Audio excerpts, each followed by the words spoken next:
Hare Krishna. Is it audible now?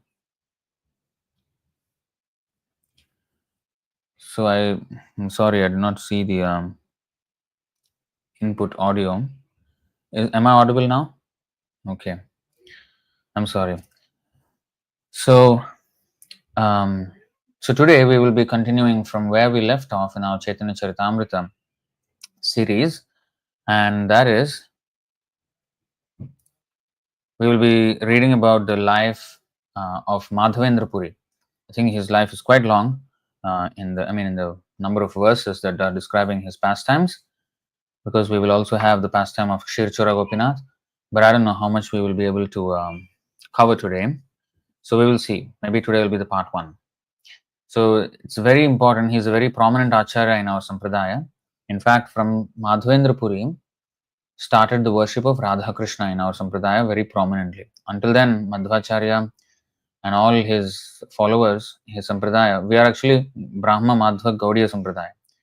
So even in Madhvacharya lineage, the Radha Krishna worship was not as prominent. Krishna was, yes. If you see in Udupi, there is Krishna. But Radha Krishna especially was introduced by Mādhavendra Purī. And after that, his disciple is Ishwar Puri and then Chaitanya Mahaprabhu. So before Chaitanya Mahaprabhu came, he sent Mādhavendra Purī, and he actually introduced Radha Krishna Prema in our Sampradaya. Of course, when I say introduced, he did not invent something new. Now, even the Kama Bija Gayatri is chanted in Brahmaloka also. So, even from the very beginning, it is there. But in, I think, one of the purports, it is mentioned that Brahma is in the Sakhyaras with the Lord. I think the point where Krishna and Brahma have a handshake, that verse, I think that's where Prabhupada mentioned that he has Sakhyaras with the Lord. But even then, a person in Sakhyaras can still know the complete intricacies of Madhurya Ras. For example, the Gopas and the Gopis in Vrindavan, they are very intimate with each other. They in fact assist each other in the pastimes. So there's a lot of connection between, a lot of interaction between the two groups of devotees. It's not that they're not aware of the intricacies of conjugal love, but they have their own preferences, their own Swarupa, the eternal form and the eternal relationship with Krishna, and they act in that capacity. In fact, there is one poem, I think we did a Vaishnava songs series we used to do. We will revive that again. And in one of them, we were studying the poem of Prabhupada. And there, Prabhupada actually mentions that I long for that day when I can have again lunch with you, Krishna, among all the gopis, among Gopas. So it sounded very clearly that, he's in the Sakhyaras, and I showed it to Sunugopal Prabhu. Prabhu also said yes. So, but of course, he can still be a very great assistant to the gopis, and it doesn't hinder anything. It's not that, oh, he's in a lower rasa. It's not like that. This is a very wrong idea. So anyway, Mādhavendra Purī very explicitly again brought to the fore this Madhurya Rasa in our Sampradaya. So we'll read now, starting from 4th chapter, 79th verse of the Madhya-līlā of Chaitanya Charitamrita. एक दिनेर उद्योगे आइछे महोत्सव कइल गोपाल प्रभावे होय अन्य ना जानिल. The wonderful festival and installation of Sri Gopalji was arranged in one day. Certainly all this was accomplished by the potency of Gopal. No one but a devotee can understand this. Purport. The Krishna consciousness movement has spread all over the world within a very short time, within 5 years, and mundane people are very much astonished at this. However, by the grace of Lord Chaitanya Mahaprabhu, we understand that everything is possible by the grace of Krishna. Why does Krishna have to take 5 years? In 5 days, he can spread his name and fame all over the world like wildfire. Those who have faith in and devotion to Krishna can understand that these things happen so wonderfully by the grace of Sri Chaitanya Mahaprabhu. We are simply the instruments. In the fierce battle of Kurukshetra, Arjuna was victorious within 18 days simply because Krishna's grace was on his side. Krishna. Yatra yogeshwarah Krishno yatra partho dhanurdharah tatra shrir vijayo bhutir dhruva netir matir mama. Wherever there is Krishna, the master of all mystics, and wherever there is Arjuna, the supreme archer, there will also certainly be opulence, victory, extraordinary power, and morality. That is my opinion. If the preachers in our Krishna consciousness movement are sincere devotees of Krishna, Krishna will always be with them because he is very kind and favorable to all his devotees. Just as Arjuna and Krishna were victorious in the battle of Kurukshetra, this Krishna consciousness movement will surely emerge victorious if we but remain sincere devotees of the Lord and serve the Lord according to the advice of the predecessors, the six Goswamis and the other devotees of the Lord. As Narottam Das Thakur has stated, Tadera Charana Sevi Bhakta Sanevas Janame Janame Hoy Ei Abhilash. Just 1 second here. This is not to be pronounced as Tandera. It's not Tandera. Tadera.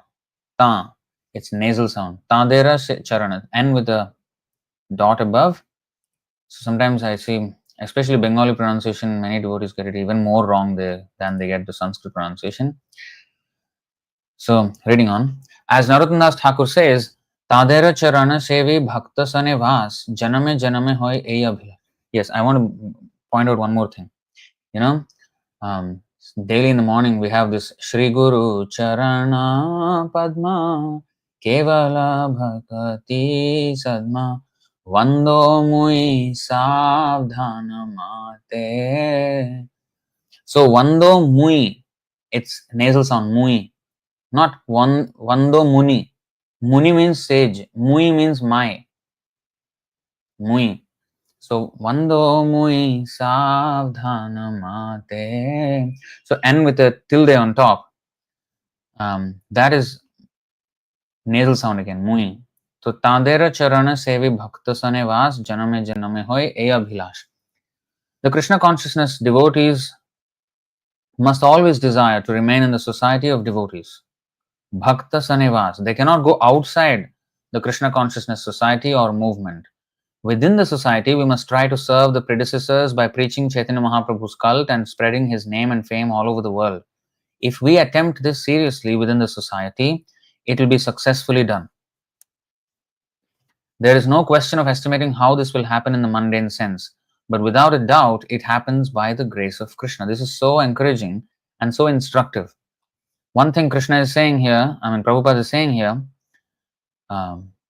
one should do it within the society. You see, Bhakta Sanevas, they cannot go outside the Krishna consciousness society or movement. Within the society, we must try to serve the predecessors by preaching the Chaitanya Mahaprabhu's cult and spreading his name and fame all over the world. So similarly, in ISKM, we have to keep to ISKM. So, within this ISKM, we have to improve our services and we have to grow and we have to take over the world. So, of course, there is a comment. They say this means to never leave ISKCON.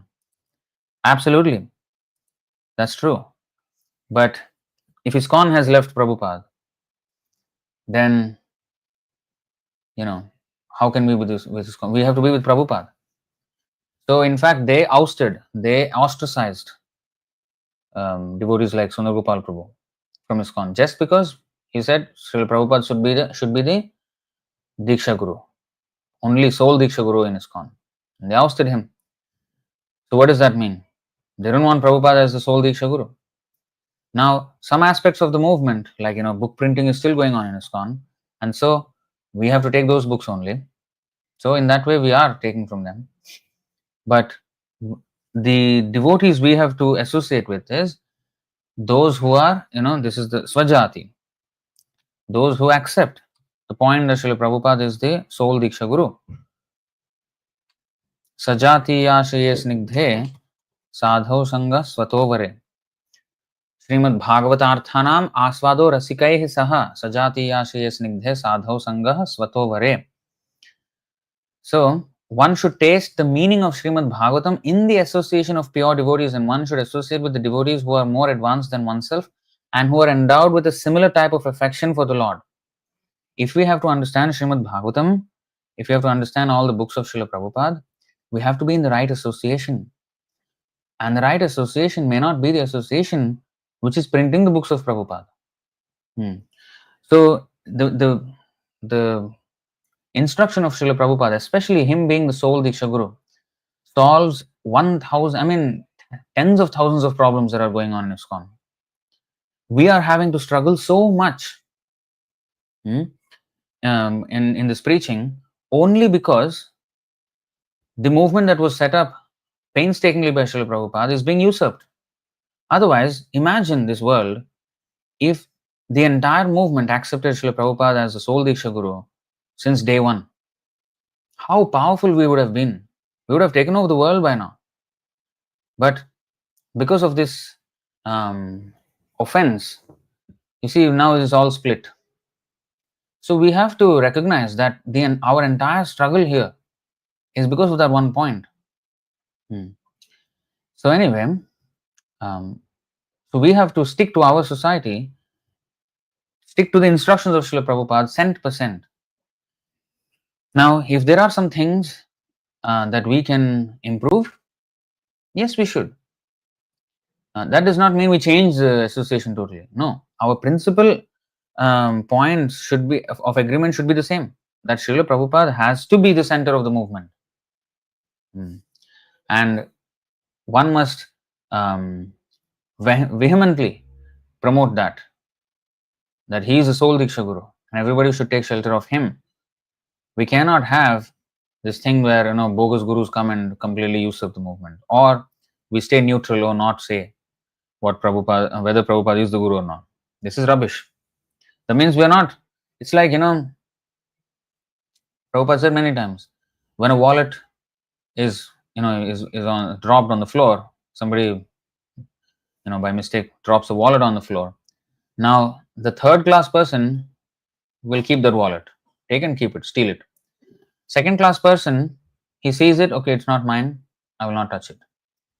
The first class person is, he touches it, he opens it, and he looks and tries to find any identification details and tries to return it to the actual owner. Or if he can't, he will submit it at the police station or something, so that it goes to the actual owner. The one who actually gives it to the actual owner is the first class person. Because if I just go and say, oh, this is not my wallet, I will not touch it, then I'm leaving it to be stolen by somebody else who is a third class person. So I have to first, acknowledge who everything belongs. So in our movement, everything belongs to Prabhupada, and I have to acknowledge that. I cannot steal Prabhupada's men and make them my disciple. I cannot say, oh, let me not say anything about this. I don't want to create any politics, because then somebody else will create the politics and take them away. We have to vehemently say, we have to point out what is the correct path, because if you don't,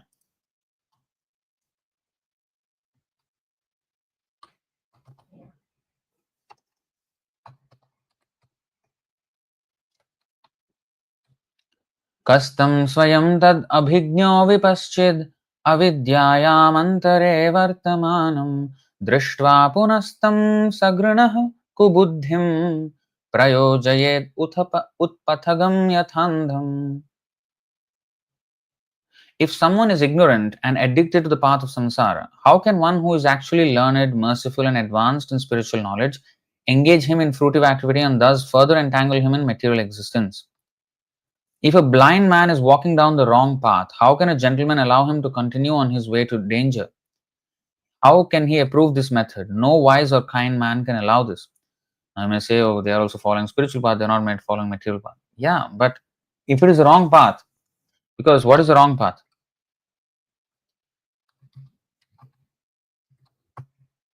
Prabhupada very much in his books made this point very clear that a Acharya, Guru should be a pure devotee. So if that is compromised, and if we say the Guru can fall down, Guru does not need to be a pure devotee, this is rubbish. And they have whole laws on how to oust a Guru, how to reject a Guru, and they say, oh, this is quoted by Bhaktivinoda Thakur, Narahari Sarkar. They wrote those things to save people if they are stuck in some kind of Guru or whatever. So to bring them to the actual movement. Not that you introduce the stupid Guru in the movement and then have that law saying that we have Bhaktivinoda Thakur Narahari Sarkar instructions on how to reject if the person falls down. This is for somebody who has taken a guru, before coming to Krishna consciousness or somewhere was misled. Why do you introduce the misleading in the movement and then have measures to counter that misleading? Why don't you have the proper system from the day one? So these kind of nonsense is going on, and let's see this verse 6, 7, 14. And this verse is in context of disobeying the spiritual master. Tesham kupatha deshtrinam patatam tamasi hyadha ye shraddadhyur vachaste vai majjantyashmaplava iva. Ashmaplava. Leaders who have fallen into ignorance and who mislead people by directing them to the path of destruction, as described in the previous verse. We will go to the previous verse. In fact, the whole series of verses. Okay, what is that path of destruction? Are in effect, so those leaders who have fallen into ignorance or who mislead people by directing them to the path of destruction, as described in the previous verse, are in effect boarding a stone boat, and so too are those who blindly follow them. A stone boat would be unable to float and would sink in the water with its passengers. Similarly, those who mislead people go to hell and their followers go with them. Okay, so what is the previous verse? What is all happening here?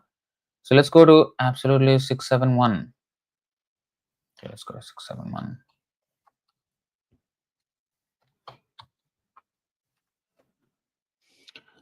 Shri Rajovacha Kasya Hetoh Parityakta Acharyenatmanah Surah Etadachakshva Bhagavan Chishyanam Akramam Gurau. You see this? Maharaj Parishit inquired from Shukadeva Goswami, "O great sage, why did the spiritual master, Guru, of the demigods, Brihaspati, reject the demigods who were his own disciples? What offense did the demigods commit against their spiritual master? Please describe to me this incident." Very important topic. And this is the context in which that verse is quoted, 6, 7, 14, stone boat. What was the context? That Brihaspati, the spiritual master of the Devatas, rejected his own disciples. They committed offense against the spiritual master. So what is that incident?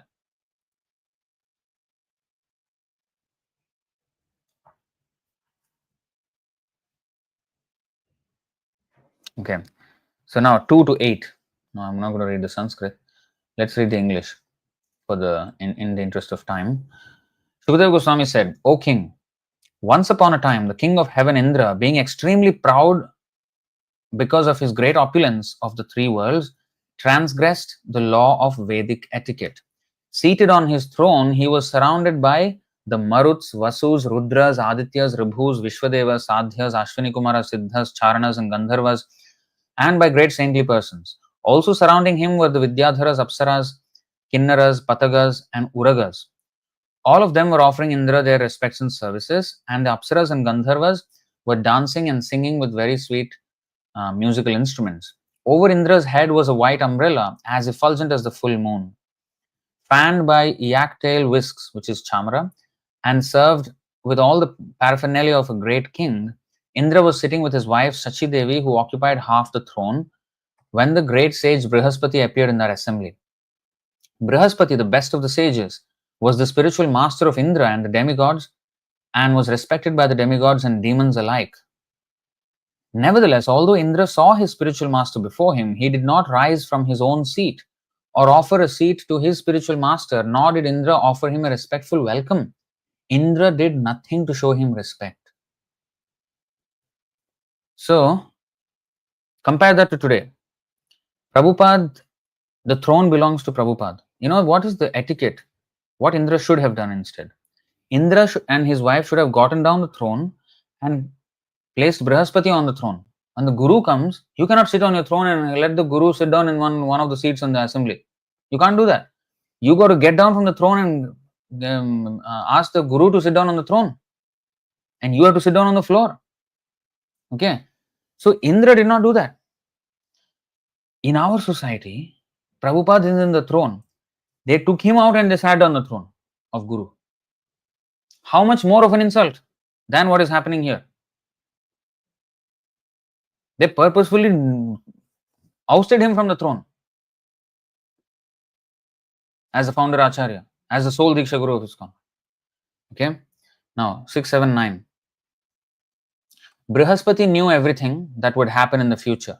Seeing Indra's transgression of etiquette, he completely understood that Indra was puffed up by his material opulence. Now, similarly, in our ISKCON, Prabhupada has brought the movement to a very, very high standard, and it became worldwide and so much opulence suddenly. And they became proud with their opulence and they wanted to they even tried to poison Prabhupada. And the same people introduced this whole bogus guru system within ISKCON. Now, you see, seeing Indra's transgression of etiquette, he completely understood that Indra was puffed up by his material opulence.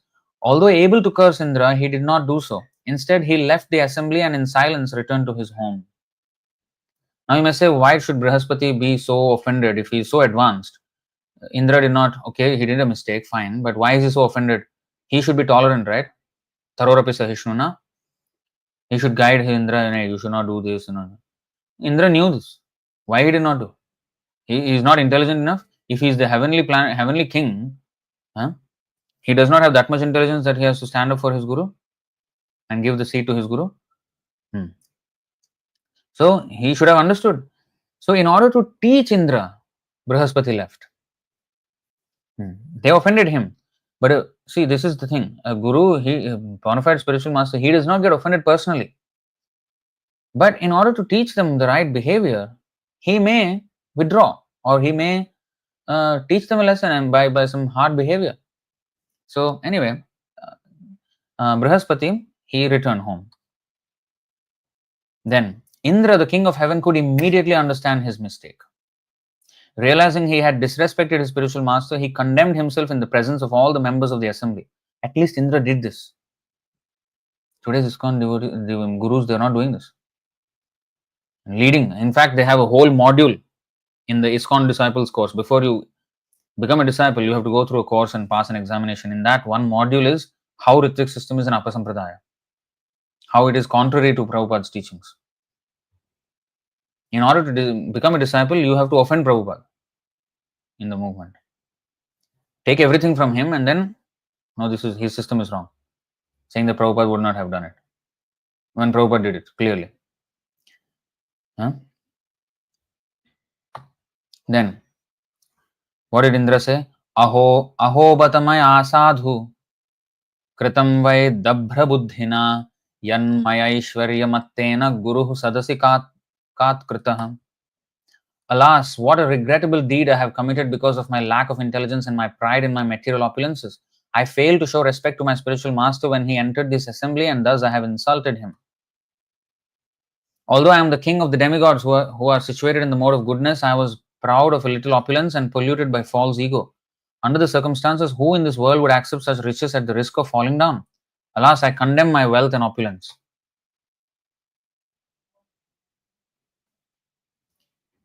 If a person says, one who is situated on the exalted throne of a king should not stand up to show respect to another king or a Brahmana, it is to be understood that he does not know the superior religious principles. See, Indra is chastising himself in the presence of everyone, publicly. This is what, even if we do a mistake, we should be embarrassed by it. Then he says this verse, leaders who have fallen into ignorance and who mislead people by directing them to the path of destruction. What is the path of destruction? That he did not show respect to the spiritual master, and being a leader, he is teaching that to everybody.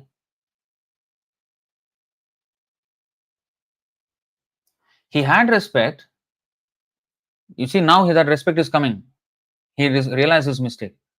But you see, when he did not do that, the entire demigods, everybody who was there, all the Charanas, Vidyadharas, whoever was there, he was setting an example for them that you don't have to respect the spiritual master. That is the path of destruction. To offend the Guru. Gurushu Naramatir.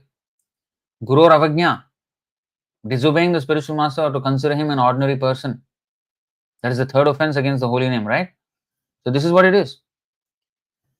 Then he says, who are directing them to the path of destruction are in effect boarding a stone boat. And so too are those who blindly follow them.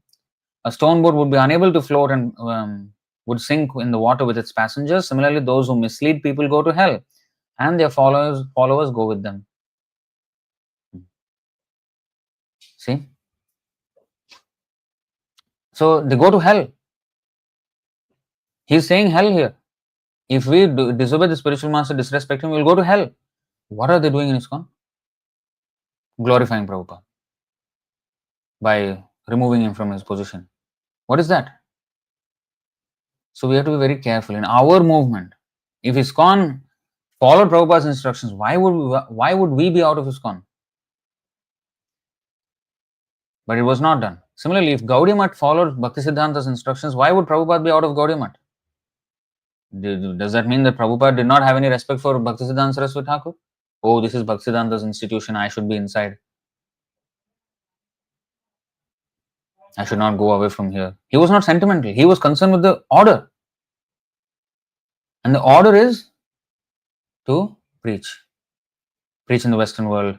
And he wanted this movement to be expanded. And he wanted them to write books and. So Prabhupada said, even Bhaktisiddhanta Saraswati Thakur said, if you ever get money, print books. And he printed books, and then printed books went there, and then eventually devotees will come. They have to be accommodated. So temples should be there, deity worship should be there. Everything, all the aspects, prasadam distribution should be there. So many aspects of managing the movement will be there. Yes, it should be centered around the books, but then every aspect is important, right? So, and primarily, the spiritual master has to be the sole person who is to be respected, and he cannot be thrown away from that throne. What is this nonsense? So we should be very careful in how we conduct ourselves. What did he say in the next one? Indra said, therefore, with great frankness and without duplicity, I shall now bow my head at the lotus feet of Brihaspati, the spiritual master of the demigods. Because he is in the mode of goodness, he is fully aware of all knowledge and is the best of Brahmanas. Now I shall touch his lotus feet and offer my obeisances unto him to try to satisfy him. See, the good thing about Indra is he realized his mistake and he wanted to correct himself.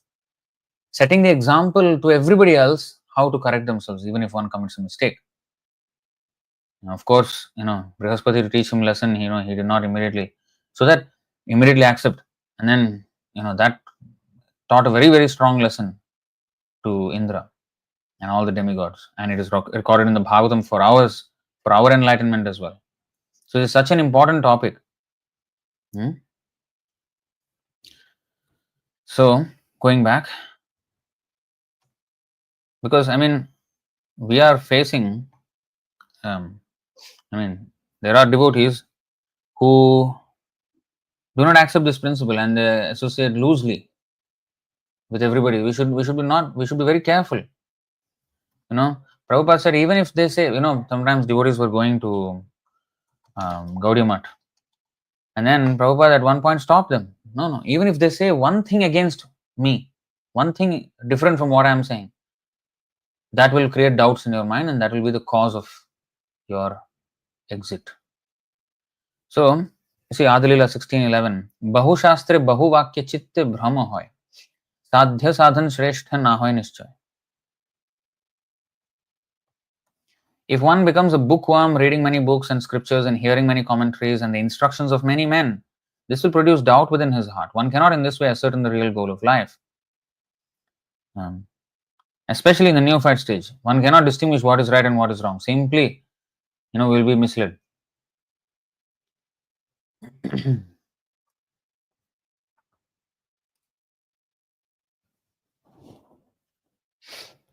Okay, so we will go back. So you see Bhakta Sanivas, so many. So the whole Krishna, the Gopal deity, Kshirchura, this is Gopal deity, was installed in within one day. And, the potency of Gopal.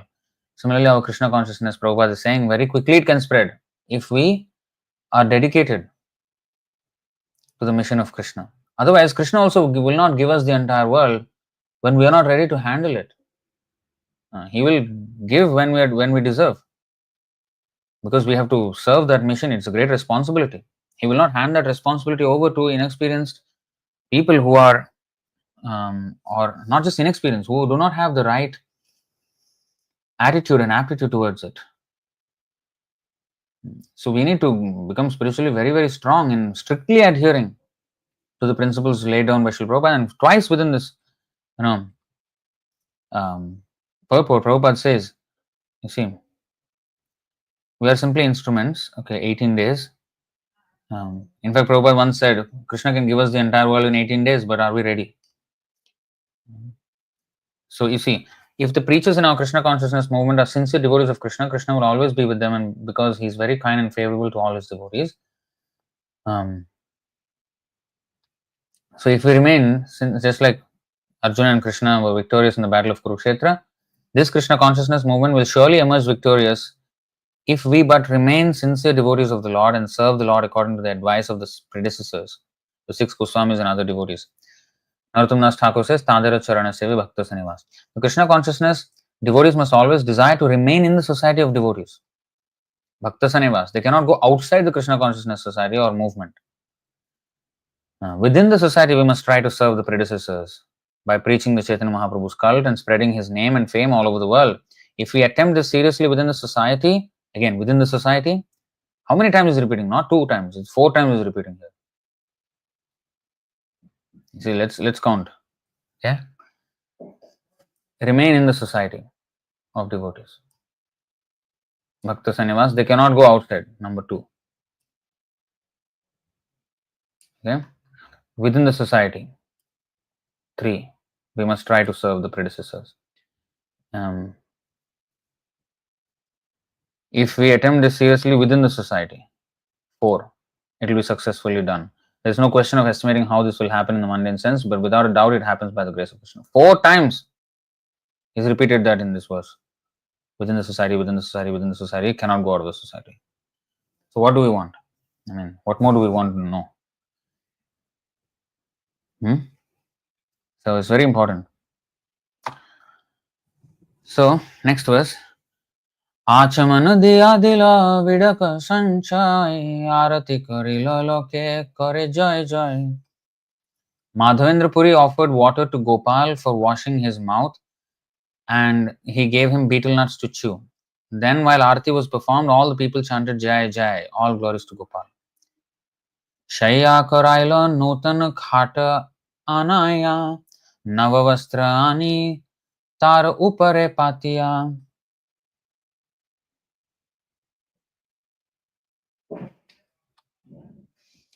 Arranging for the Lord's rest, Sri Mādhavendra Purī brought a new cot and over this he spread a new bedspread and thus made the bed ready. Trina tati diya chari dik avarila upare te ek tati diya acha dila. A temporary temple was constructed by covering the bed all around with a straw mattress. Thus, there was a bed and straw mattress to cover it. Puri Gosai Agnya Dilo Sakala Brahmane Abala Vriddha Gramera Loka Karaha Bhojane. After the Lord was laid down to rest on the bed, Mādhavendra Purī gathered all the Brahmanas who had prepared the prasadam and said to them, now feed everyone sumptuously from the children on up to the aged. Sabevasi krame krame bhojana karila Brahmana Brahmani gane aage khao jaila. All the people gathered there, sat down to honor the prasadam, and by they took food. All the Brahmanas and their wives were fed first. According to the Varnashram system, the Brahmanas are always honored first. Thus, at the festival, the Brahmanas and their wives were first offered the remnants of food and then the others, Kshatriyas, Vaishyas, and Shudras. This has always been the system and it is still prevalent in India, even though the caste Brahmanas are not qualified. The system is still current due to the Varnashram institutional rules and regulations. So that is a bit off, even though without qualification they are given the same respect. So that's why that is actually not the correct thing to do. But even by respecting them, if we can change them, that's the real thing. So if you see in Prabhupada's dealings with caste Gosais or somebody like that, he condemned that in his purports, but when he dealt with them cordially. hoping that they will eventually take up the full role of their, not simply by caste they are called Goswamis or some devotees. Actually, in spirit, they in action and words and thoughts, they become actual devotees, and in their behavior. So he's cordial with them, but he's also showing that how this is dangerous to the devotees. But when he's dealing with them, he's cordial with them. This is not duplicity. This is a device where it has to be. He's trying to engage them. If he wants to criticize, the whole world can be criticized. He went to America. They were hippies. He could have criticized them. Hey, you are, what are you? You are illicit sex mongers and drunkards and drug addicts and meat eaters, you rascals. He should have said that. And he did condemn meat eating, illicit sex, gambling, intoxication. But people were doing it. But he encouraged them and slowly changed them. So that's the whole point. So if we are cordial, if we are nice to somebody, that does not mean we completely accept what they're saying. We should be very careful in how we deal with people. We should be cordial. We're not saying we should not be cordial. It's not that because the whole world is rascals. We were also rascals, right? I'm still rascal. So we were saved by Prabhupada. Okay. So that should be the mood. We should understand that they're rascals, but we should be nice to them to bring them and make them not rascals. So whether that be the hippies of America or whether that be the Brahmins of India, so we should know how to interact and engage everybody in Krishna consciousness. Of course, there will be some people who are extremely envious and we avoid them. And in principle, we should criticize the principle and not the people. Just like in the Bible it is said, Jesus says, hate the sin, not the sinner. So that principles we have to condemn. But those who are following those misdirected principles, we should change them. We should take compassion upon them. So we should be very clear in separating the two, the sin and the sinner. Often we slam the sinner. How to help them then?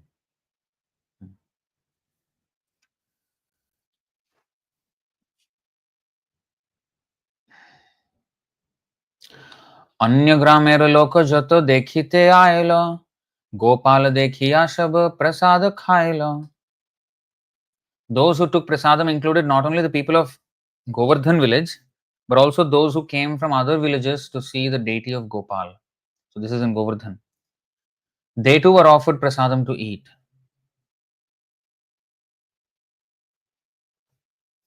देखिया पुरीर प्रभाव लोके चमत्कार, पूर्व अन्नकूट जैन होइलो साक्षात्कार. Seeing the influence of Mādhavendra Purī, all the people gathered there were struck with wonder.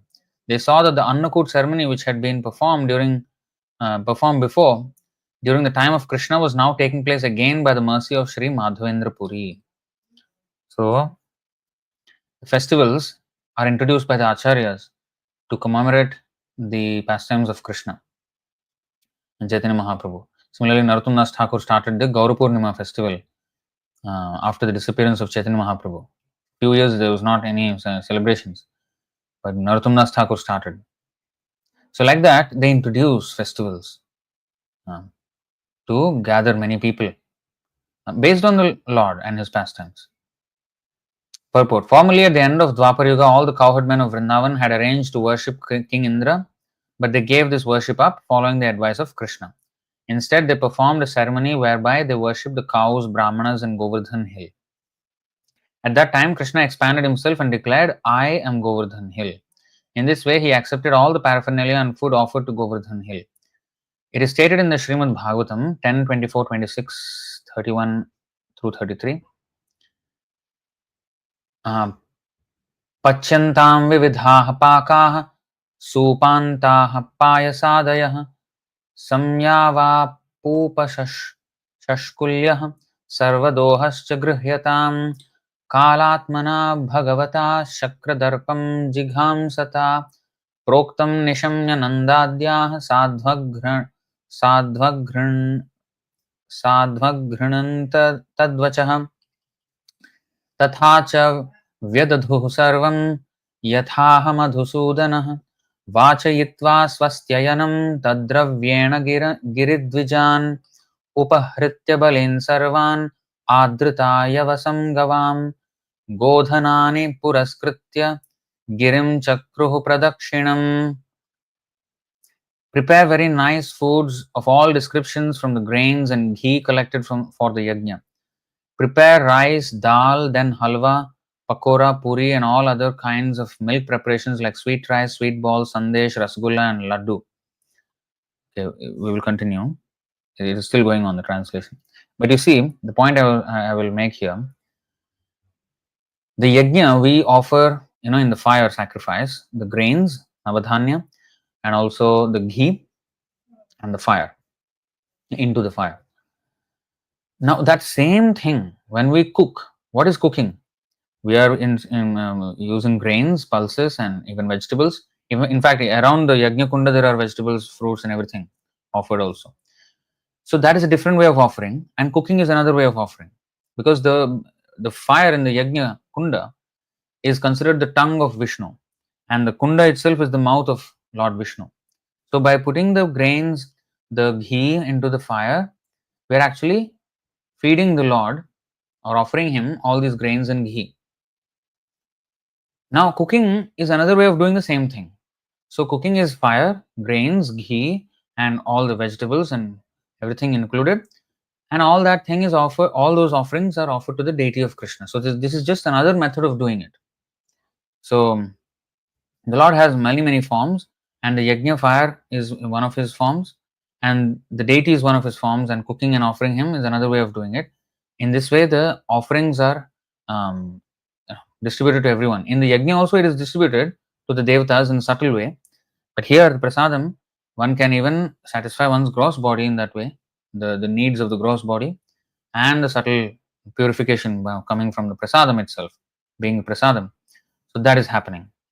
So, okay, let's read on. So these are the instructions of Krishna how to worship Govardhan.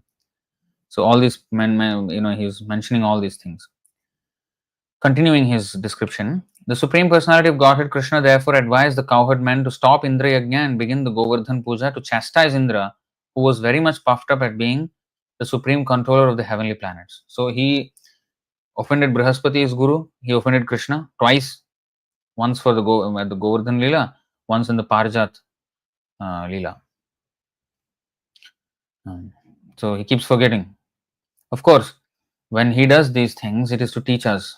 These great controllers, they may do these things so that these can be recorded for our, because we can't just have one-sided lessons, right? Oh, we should all follow the spiritual master. Look at Prahlad Maharaj, look at Dhruv Maharaj, look at all the pure devotees. This is how we should. No, we should also learn what we should not do. How are we going to learn those lessons? So therefore, some of these personalities, they play this part of being antagonistic or kind of offending or making mistakes, so that we can understand, we can have, oh, this happened, and that even as great as Indra, as great as Brahma, who offended Krishna, when he offended, oh, there was an offense, and he was bewildered, he was chastised. Chastisement, in the case of Brahma, Krishna was silent, he did not express his mind. Brahma could not understand after all his prayers whether Krishna was satisfied or not. He was having such a deadpan expression on his face that he could not understand what Krishna was meaning. So Indra, though, he was chastised by Brihaspati, by Krishna also. Chastised in the sense, again, he understood his mistake. So when they commit these mistakes, they will be recorded for our. So Indra is actually doing these mistakes, getting humiliated. In fact, every one of us, we sometimes joke about Indra. Every time he has to do some lusty thing, and he will do something stupid, and then offend, and then get cursed, and then again learn his lesson, again do the same mistake again with somebody else. Yes, but when powerful controllers do such things, they are lessons for us to learn, where we have to be careful. So we have to learn both ways: what is the right thing to do and what is not the right thing to do. So continuing the description here. So Indra again began the Govardhan Puja to chastise Indra, who was very much puffed up at being the supreme controller of the heavenly planets. The honest and simple cowherd men, headed by Nanda Maharaj, accepted Krishna's proposal and executed in detail everything he advised. They performed Govardhan worship and circumambulation of the hill. According to the instruction of Lord Krishna, Nanda Maharaj and the cowherd men called in learned Brahmanas and began to worship Govardhan hill by chanting Vedic hymns and offering prasadam. The inhabitants of Vrindavan assembled together, decorated their cows, and gave them grass. Keeping the cows in front, they began to circumambulate Govardhan hill. So this was how the festival was conducted during the Krishna's advent here. That same thing he started again almost 5,000 years later. Mādhavendra Purī started again. So this Annakot ceremony, Govardhan Puja, Mādhavendra Purī has a big role to play. Sakala Brahmane Puri Vaishnava Korilo Shey Seva Madhye Sabani Ojilo. All the Brahmanas present on that occasion were initiated by Mādhavendra Purī into the Vaishnava cult, and Madhavendra Purī engaged them in different types of service. So he initiated them as well and engaged them in service. So, every morning we sing, what is that? Shri Vigraharadhana Nitya Nana Shringara Tanmandiramarjanado Yuktasya Bhaktamscha Niyunjatopi Vande Guru Shri Charanaravindam. So, Nana Shri Vigraharadhana Nitya Nana Shringara Tanmandira Marjanado. So all kinds of services beginning with Tan Mandira Marjanadishu. So so starting with the sweeping of the temple, cleaning or cleansing of the temple, all kinds of services the spiritual master engages the disciple in. That's why sweeping why Tan Mandira Marjanado? Why Ado starting with Tan Mandira Marjana? If you see Bhaktisiddhanta Saraswati Thakur, he asked the devotees to wash pots first, clean the temple first. Why? Because we have to become humble. When one is humble, then the teachings will be absorbed nicely. If we are puffed up, then we cannot submit properly. So therefore, if you don't have a temple, if you don't associate with devotees, if you just read books and not associate with devotees, what will happen? You don't know even how to be humble. Wash the pots first. Wash the toilets first. Sweep and mop the temple room. And not only temple room, other parts of the temple. And these will cleanse our heart. And there is so much philosophy. Chaitanya Mahaprabhu personally washed Gundicha Marjan Leela. So he's teaching us so many things. So we have to also do these things and learn how to be submissive.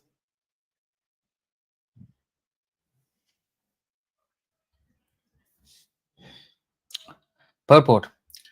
In the scriptures it is stated, Shatkarma Nipuno Vipro Mantra Tantra Visharadaha. A qualified Brahmana must be expert in the occupational duties of a Brahmana. His duties are mentioned as 6 Brahminical engagements. Pathan means that a Brahmana must be conversant with the Vedic scriptures. He must also be able to teach others to study the Vedic literatures. This is Pathan. Pathan. He must also be expert in worshipping different deities and in performing the Vedic rituals, yajan. On account of this yajana, the Brahmana, being the head of the society, performs all the Vedic rituals for Kshatriyas, Vaishyas and Shudras. This is called yajan. So he does it for his own purification, sacrifice, and he does it for the benefit of others also. For his own, it is yajan. For others, it's yajan. This is called yajan, assisting others in performing ceremonies. The remaining 2 items are dana and pratigraha. The Brahmana accepts all kinds of contributions, pratigraha, from his followers, namely the Kshatriyas, Vaishyas and Shudras. But he does not keep all the money. He keeps only as much as required and gives the balance to others in charity, dana. In order for such a qualified Brahmana to worship the deity, he must be a Vaishnava. Thus, the Vaishnava's position is superior to that of the Brahmana. This example given by Mādhavendra Purī confirms that even though a Brahmana may be very expert, he cannot become a priest or servitor of the Vishnu Murti unless he is initiated in Vaishnava mantra. After installing the deity of Gopal, Mādhavendra Purī initiated all the Brahmanas into Vaishnavism. He then allotted the Brahmanas different types of service to the deity. From 4 in the morning until 10 at night, from Mangala Aratrika to Shayana Aratrika, there must be at least 5 or 6 Brahmanas to take care of the deity. 6 Aratrikas should be performed in the temple, and food is frequently offered to the deity and the prasadam distributed. This is the method of worshipping the deity according to the rules and regulations set by the predecessors. Our sampradaya belongs to the disciplic succession of Mādhavendra Purī, who belong to the Madhva sampradaya. We are in the disciplic succession of Sri Chaitanya Mahaprabhu, who was initiated by Sri Ishwar Puri, a disciple of Mādhavendra Purī's. Our sampradaya is therefore called the Madhva Gaudiya sampradaya. As such, we must carefully follow in the footsteps of Sri Mādhavendra Purī and observe how he installed the Gopal deity on top of Govardhan hill, how he arranged and performed the Annakuta ceremony in only one day, and so forth. Our installation of deities in America and in the wealthy countries of Europe should be carried out in terms of Sri Mādhavendra Purī's activities. All the servitors of the deity must be strictly qualified as Brahmanas and specifically must engage in the Vaishnava custom of offering as much prasadam as possible and distributing it to the devotees who visit the temple to see the Lord. You see, so Prabhupada is very carefully introducing the deity worship in all parts of the world. So all these things should be performed. Not only one aspect of the movement. We should become an all-rounded movement, having all the aspects of devotional service that Prabhupada gave us. Punah dina sheshe prabhur korailo utthan, kichu bhoga lagailo karailo jalapan. After taking rest, the deity must be awakened at the end of the day, and immediately some food and some water must be offered to him. Purport. This offering is called Vaikali Bhog, food offered at the end of the day. Gopal prakata hoilo deshe shabda hoilo, asha pasha gramer loka dekhite ailo. When it was advertised throughout the country that Lord Gopal had appeared atop Govardhan hill, all the people from neighboring villages came to see the deity. एक एक दिन एक एक ग्रामे लइल मागिया, अन्नकूट करे सबे हर्षित होइया. Again, this N with the tilde on top is nasal sound. Magiya, hoiya. Okay, this is Magiya, hoiya, not hana. That's not how it's pronounced. Hoiya. One village after another was pleased to beg Mādhavendra Purī to allot them one day to perform the Annakuta ceremony. Thus, day after day, the Annakuta ceremony was performed for some time. Ratrikale Thakurere Karaya Shayan Puri Gosai Koilo Kichu Gavya Bhojan. Sri Madhavendra Puri did not eat anything throughout the day, but at night, after laying the deity down to rest, he took a milk preparation. Pratah Kale Punah Toiche Korilo Sevan Annaloya Eka Gramer Ailo Lokagan. The next morning, the rendering of service to the deity began again, and people from one village arrived with all kinds of food grains. Annagrita dadhi dugdha grame joto chilo, Gopalera age loko aniya dharilo. The inhabitants of the village brought to the deity of Gopal as much food grains, ghee, yogurt, and milk as they had in their village. Purport. Anna, ghrita, dadhi, and dugdha are food grains, ghee, yogurt, and milk. Actually, these are the basis of all food. This is a reply to all the vegans. Ghrita, dadhi, and dugdha, they will avoid. Ghee, yogurt, and milk. But Prabhupada is saying actually these are the basis of all food.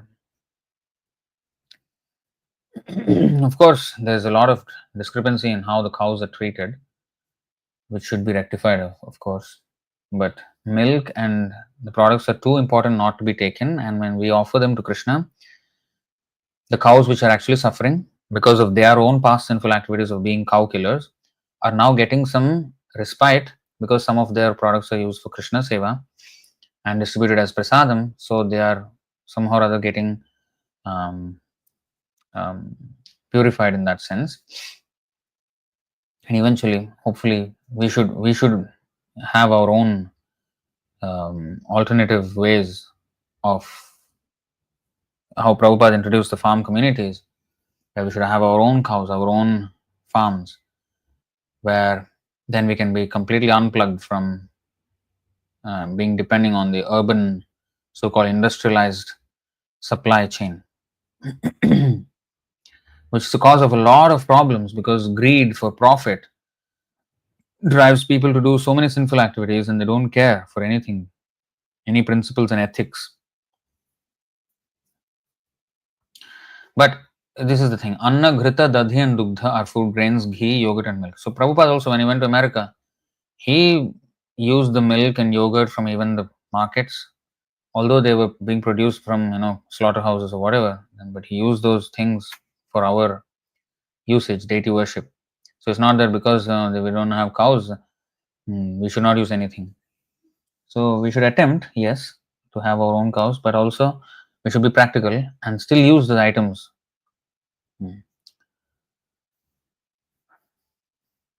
So anyway, these are the basis of all food. Vegetables and fruits are subsidiary. Hundreds and thousands of preparations can be made out of grains, vegetables, ghee, milk, and yogurt.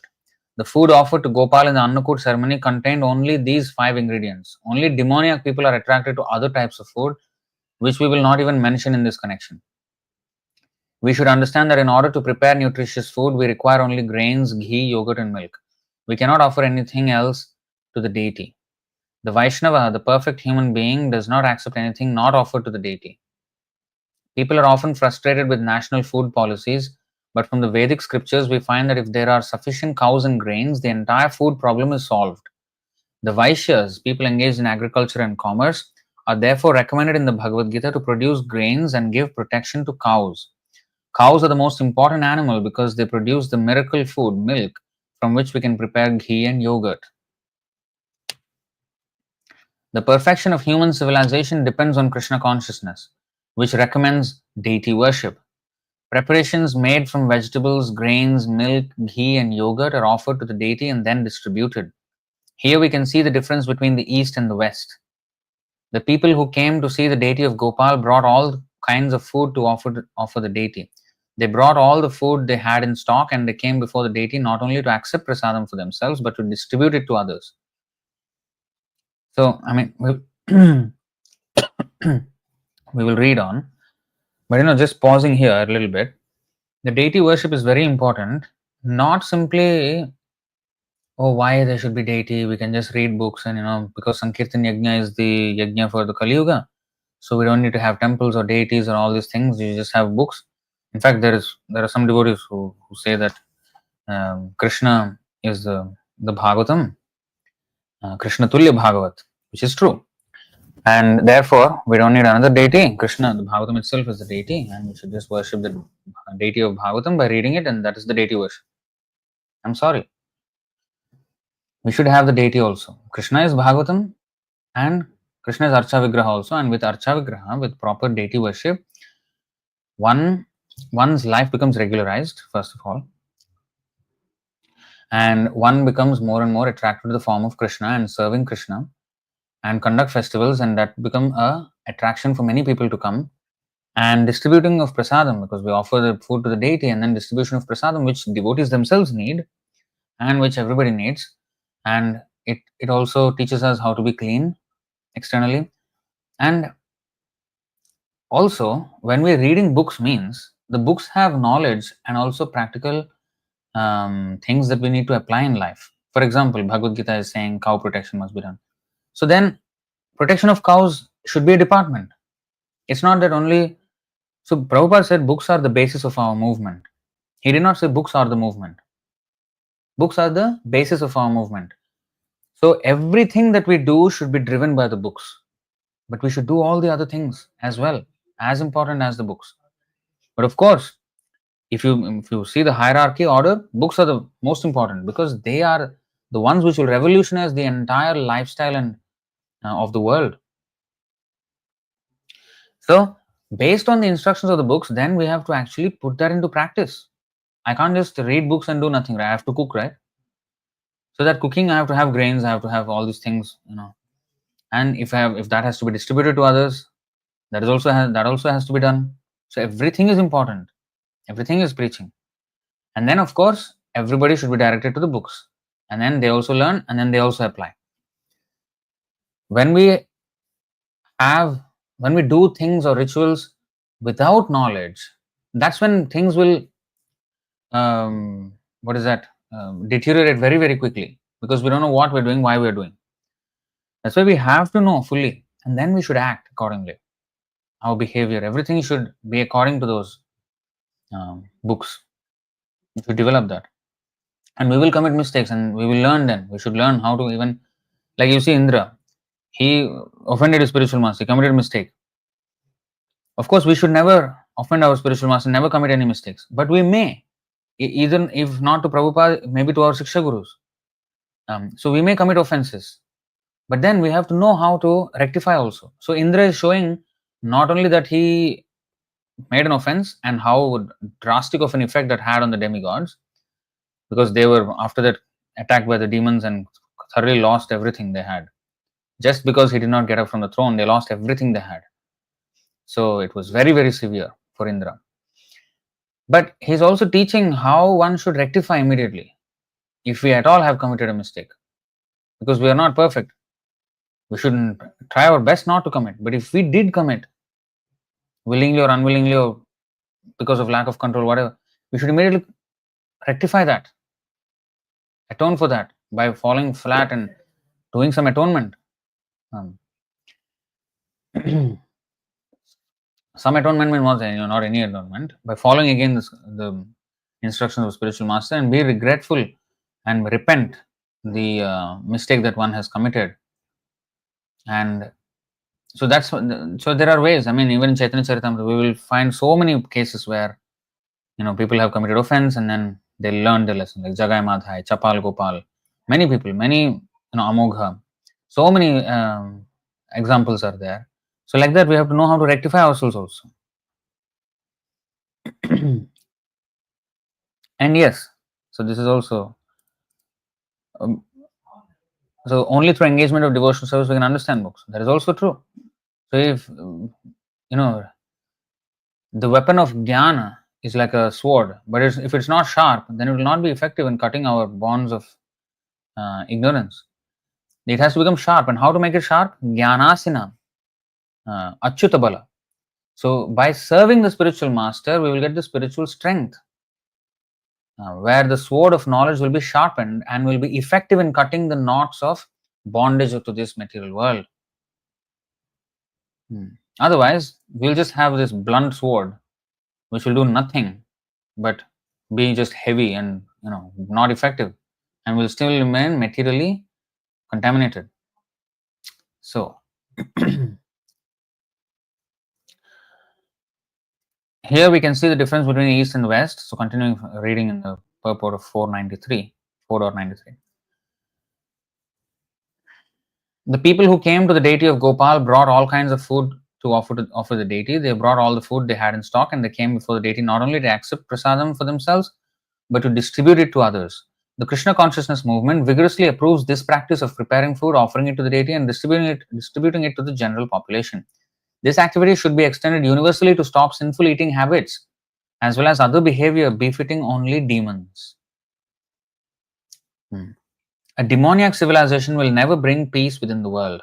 Since eating is the first necessity in human society, those engaged in solving the problems of preparing and distributing food should take lessons from Mādhavendra Purī and execute the Annakuta ceremony. For those who want to do some Annadanam, usually people. So they should learn from Mādhavendra Purī how prasadam should be offered to the deity and then distributed. So there are some vegan activists. There is a YouTube channel, Arvind, the animal activist.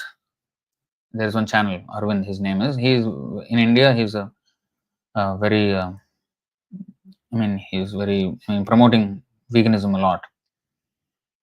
But and he has debates with a lot of people. In fact, he made one video many years ago that Raseshwar Prabhu shared in our group, that Krishna also, even if we are Krishna devotees, we should not take milk. So he made some video. I wanted to debunk that. Somehow I did not do it. Still haven't done it.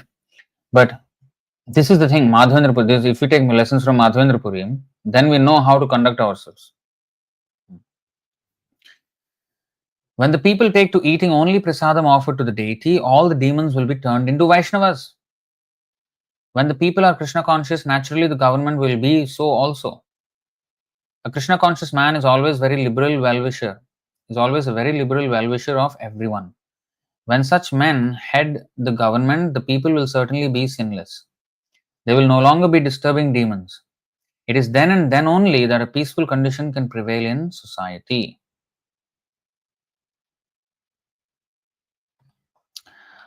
Purvadina praya vipra korelo randhan Daiche annakuta gopala korelo bhojan. See, from this pastimes of Mādhavendra Purī, Prabhupada is teaching us how these deity worship, this preparation of prasadam, and all these things are very relevant to us. How it can solve world's problems, the entire world's problems, by just following the deity worship. So he's connecting, not that deity worship is something I do in my private thing, and the life is something else. No. There's a full connection with the whole thing. We're not practicing something which we like, which our faith. We're not following something irrelevant to society. World's problems, the entire problem. People are having big conferences. World leaders are meeting and having big conferences and press releases and this and that, and having war at the same time. And they can never solve their problems, however much this is. See what Prahlad Maharaj said. Prabhupada always used to quote this. 7530.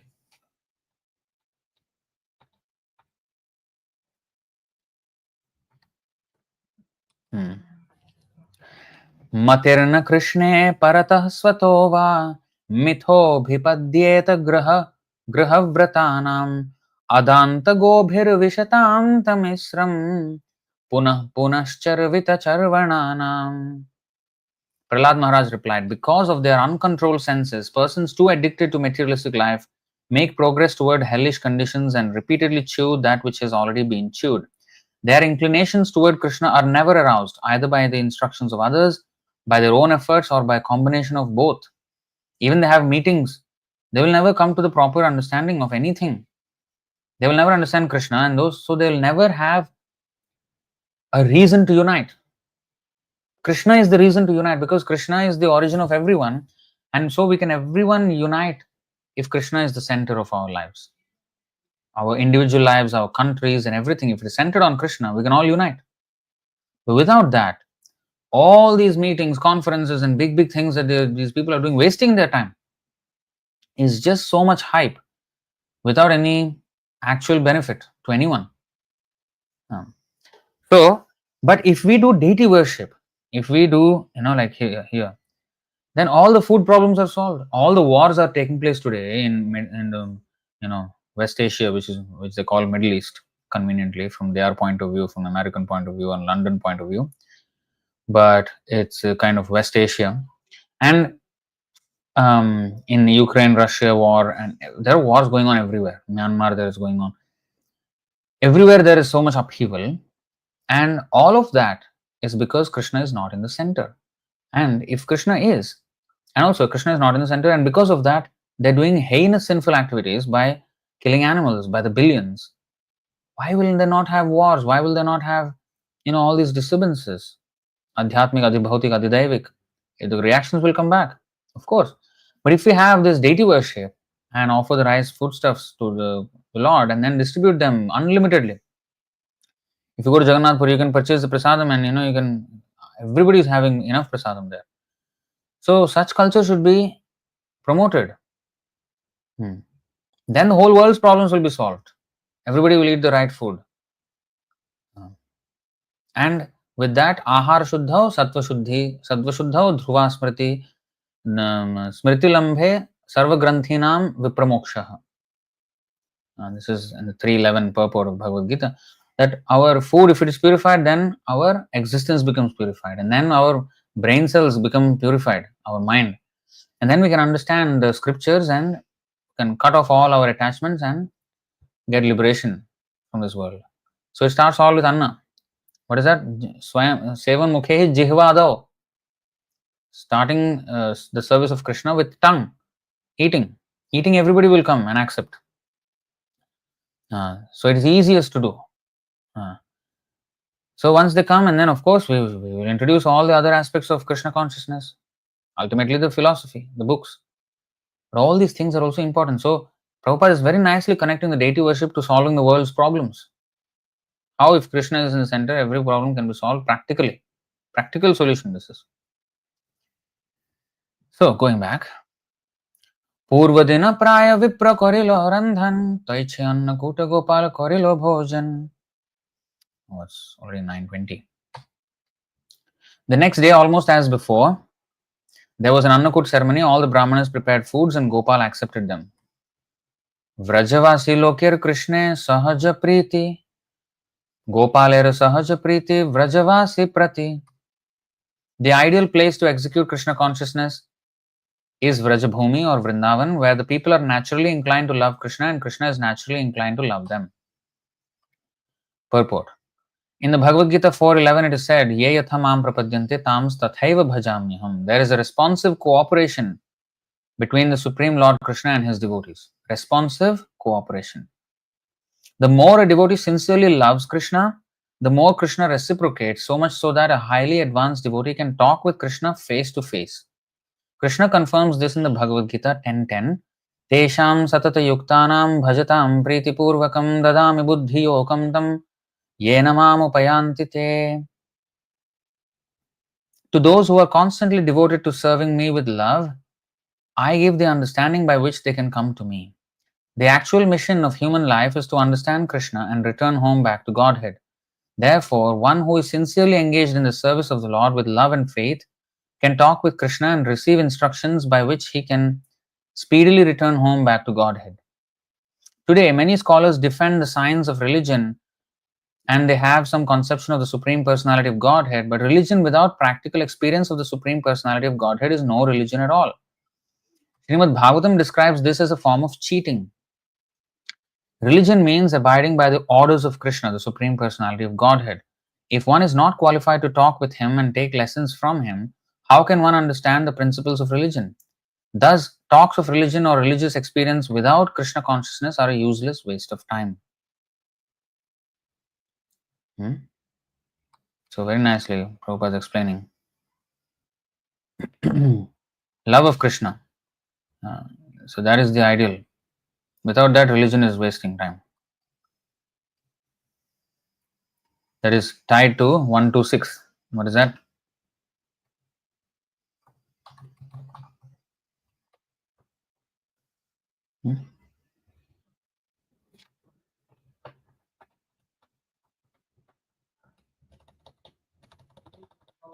See how many lectures he gave on this. Savai pumsam paro dharmo yato bhakti radhokshaje ahaitukya pratihata yayatma suprasidati. The supreme occupation or dharma for all humanity is that by which men can attain to loving devotional service unto the transcendent Lord. Such devotional service must be unmotivated and uninterrupted to completely satisfy the self. So, uninterrupted and unmotivated devotional service is the supreme occupation. So one has to come to this, otherwise religion is just waste of time if you don't come to this. This is real essence of religion, devotional service to Krishna, love of Godhead.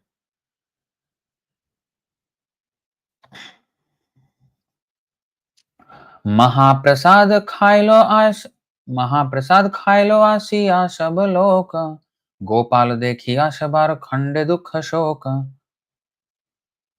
Throngs of people came from different villages to see the deity of Gopal and they took Mahaprasadam sumptuously. When they saw the super excellent form of Lord Gopal, all their lamentation and unhappiness disappeared. Ashapasha vraja bhumer jatograma shava eka eka dina shabe kore mahotsava. All the villages in neighboring Vrajabhumi, Vrindavan, became aware of the appearance of Gopal, and all the people from these villages came to see him. Day after day, they all performed the Annakut ceremony. Gopal prakata shuni nana desha hoite, nana dravya laya loka lagilo asite. In this way, not only the neighboring villages but all the other provinces came to know of Gopal's appearance. Thus, people came from all over bringing a variety of presentations. Mathurare loka shaba bada bada dhani, bhakti kori nana dravya bheta deya ani. The people of Mathura, who are very big capitalists, also brought various presentations and offered them before the deity in devotional service. So this is another thing. Rich people sometimes they may have some affinity for doing something for the deity, and something if something becomes popular, then they want to support that because they want their name also attached to something popular, so that they did something. So let that be dovetailed in Krishna's service, and let them do something for the deity and for the Lord, and in that way they also get benefited. So everybody gets benefited when there's deity worship, and it creates a very nice atmosphere for where devotees actually can come and serve the deity and associate with themselves, between themselves, and bodhayantah parasparam, discuss the Krishna's topics and understand Krishna even more, because to understand the deity we have to understand it shrutekshita patha, we have to hear. So the books are very important, the classes are very important, so these things must be there. So in this way, everything, if they support this, the capitalists, they are supposed to do this. Otherwise, it is their wealth is sinfully engaged. स्वर्णरौप्य वस्त्रगंध भक्ष्य उपहार असंख्य आयस्य nitya badilo bhandar. Thus, countless presentations of gold, silver, garments, scented articles, and eatables arrived. The store of Gopal increased daily.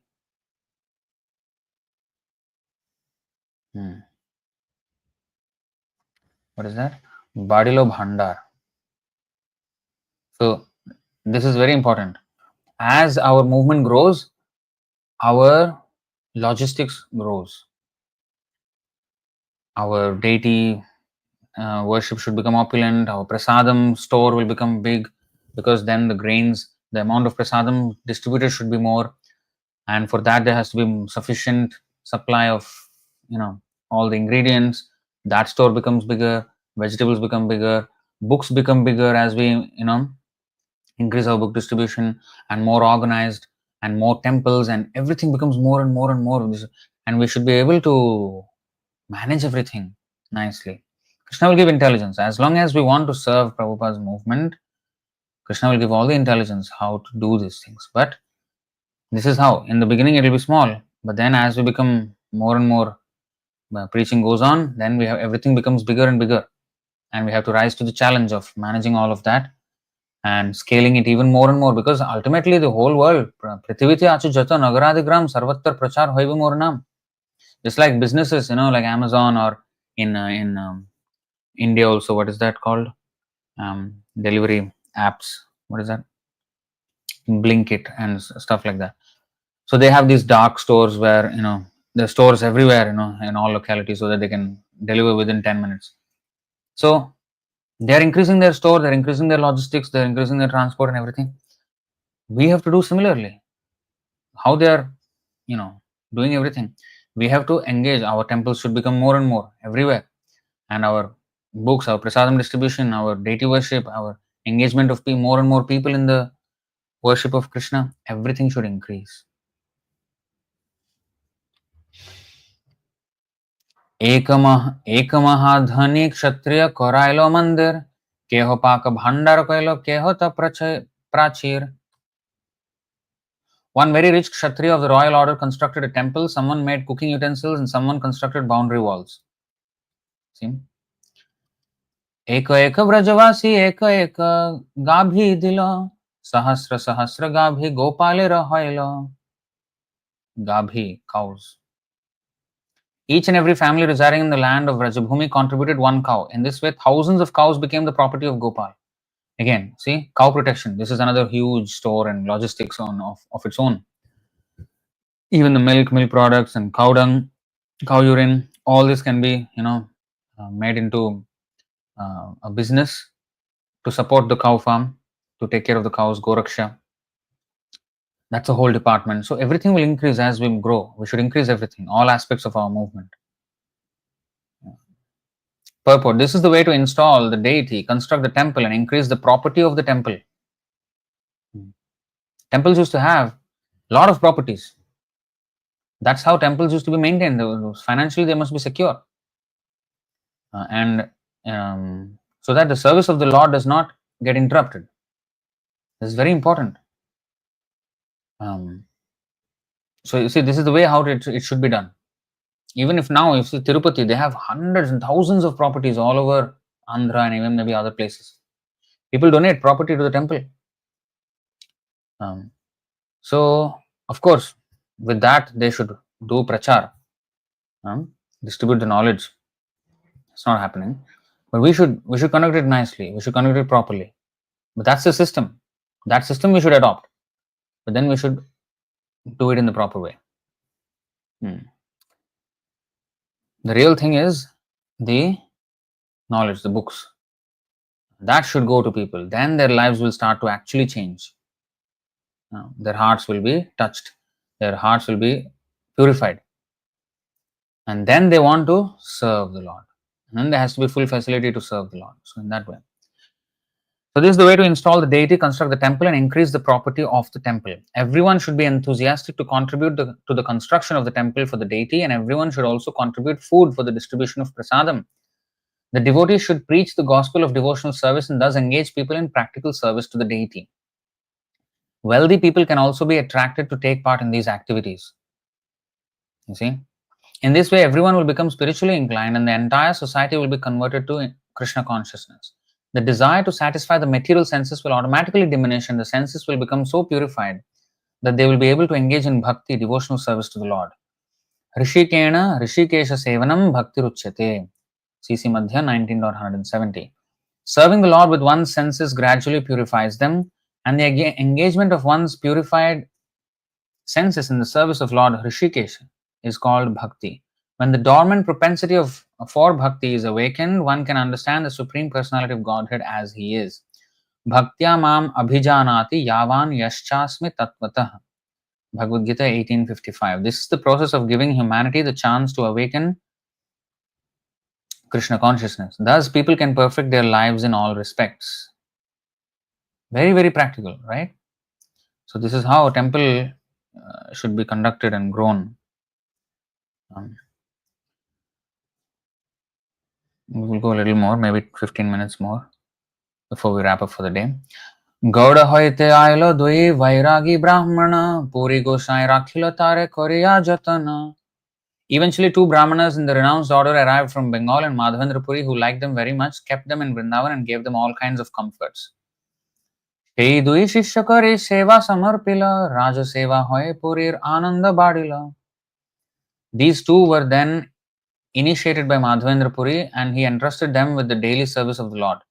This service was performed continuously and the worship of the deity became very gorgeous. Thus, Mādhavendra Purī was very pleased. Purport. The 6 Goswamis and their followers started many temples, including the temples of Govinda, Gopinath, Madan Mohan, Radha Damodar, Shyam Sundar, Radharaman, and Gokulananda. The disciples of the Goswamis were entrusted with the Seva Puja, deity worship of these temples. It was not that the disciples were family members of the original Goswamis. All the Goswamis were in the renounced order of life, and Jiva Goswami in particular was a lifelong brahmachari. At present, Sevaitas assume the title of Goswami on the basis of their being engaged as Sevaitas of the deity. The Sevaitas who have inherited their positions now assume proprietorship of the temples, and some of them are selling the deity's property as if it were their own. However, the temples did not originally belong to these Sevaitas. So, Prabhupada also lived in such a temple, Radha Damodar temple, which is Jiva Goswami's mandir. But then there are some caste Goswamis who are taking care of the deity. Not ideal, but Prabhupada stayed there and tried to be, of course, he was very good friends with them. This is what I'm saying. So, not that we fight with everyone, just because they have some mistakes. We have to know how to engage them and also stay away from such association when it is in aspects that are not strictly in accordance with the sampradaya. We need to know how to do that. এই মত বৎসর দুই করিল সেবন একদিন পুরী গোসাই দেখিল Swapan. In this way, the deity worship in the temple was very gorgeously performed for 2 years. Then one day, Mādhavendra Purī had a dream. So I think this is a good segue where we can actually maybe stop, because then Mādhavendra Puri's dream can be the next topic, and we can start from there. Okay, so we will stop here. Any questions or comments?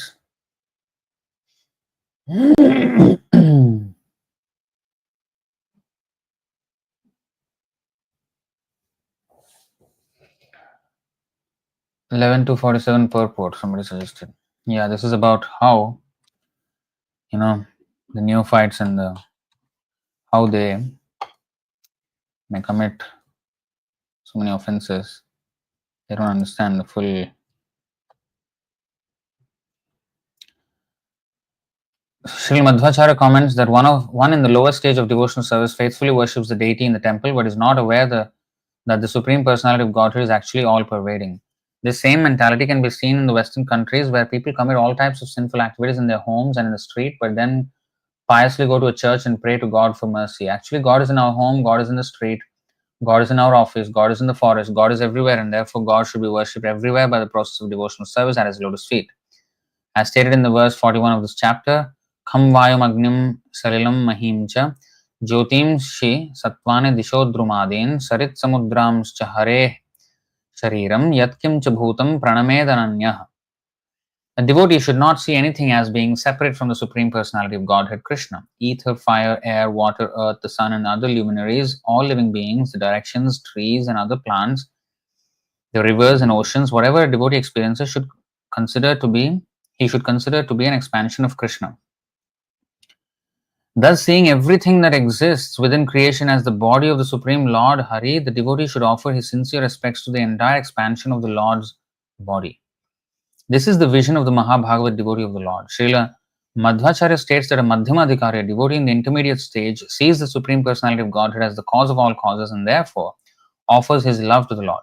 Such a devotee is a sincere friend of other devotees, is merciful to the ignorant and avoids the atheists.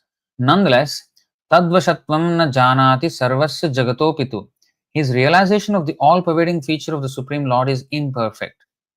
Although he does have a general sense that everyone is ultimately meant to be a devotee of the Supreme Lord, and he tries to use everything in the service of Krishna, aware that everything belongs to the Lord, he may be bewildered by association with atheistic men. Sri Madhvacharya states, Archayam eva samsthitam vishnum gyatva tadanyatra naiva janati yah puman. A Kanishta Adhikari has no idea that the Supreme Lord has the power to exist outside a church or temple. Furthermore, being puffed up by his own ceremonial worship, Atmano Bhakti Darpataha, a Kanishta Adhikari cannot imagine that anyone is more pious or religious than he, and he is not even aware that other devotees are more advanced. Thus, he cannot understand the Madhyama or Uttama standard of devotional service, and sometimes, because of his false pride, he criticizes the more advanced devotees of the Lord, neglects them, or simply has no understanding of their exalted position as preachers or completely self-realized souls. Another symptom of the Kanishta Adhikari is that he is infatuated by the material qualifications of so-called great materialistic persons. Having bodily concept of life himself, he is attracted by material opulence and thus minimizes the position of the Supreme Lord Vishnu. Such a Kanishta Adhikari therefore is disturbed if a second-class devotee criticizes the non-devotees of the Lord. In the name of compassion or kindness, a Kanishta Adhikari approves of the non-devotional activities of such materialistic men.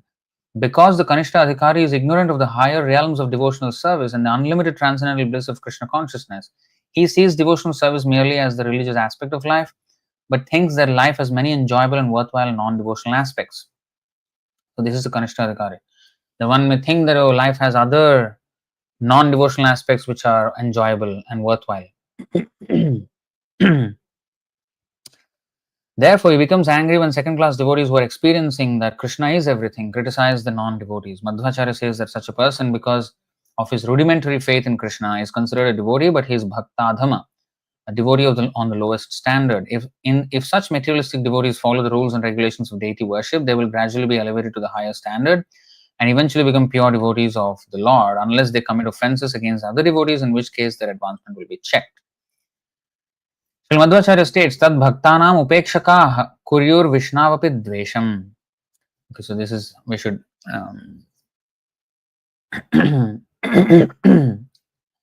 we should neglect the offenders.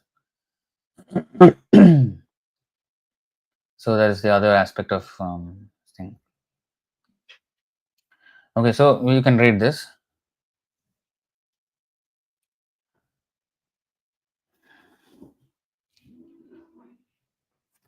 So this is very important that Kanishtadhikari sometimes does not like when the preachers, they condemn materialistic life or some cheating religious process.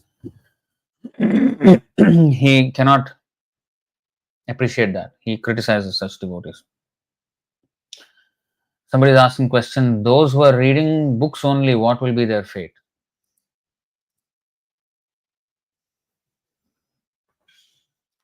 You mean Prabhupada's books? So if they're reading books, then they have to follow what is there in the books, right? So suppose whatever Prabhupada wanted to say, he said in the books. Now suppose Prabhupada is in front of you and he says, bring me a glass of water. And I look at him and say, yeah, my Guru Maharaj said, bring a glass of water. Yeah. You go and bring the glass of water, now what are you doing? So similarly, if we are reading the books, then the books are saying some things, then we have to do those things. That's the whole point of reading the books. That we have to engage in devotional service and we have to understand why we are doing it. And as we read, we have to put that into practice. That's the whole point of reading the books.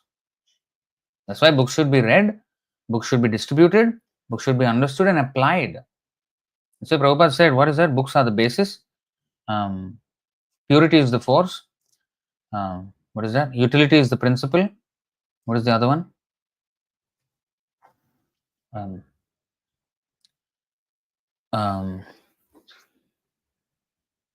What is the other one? The last one.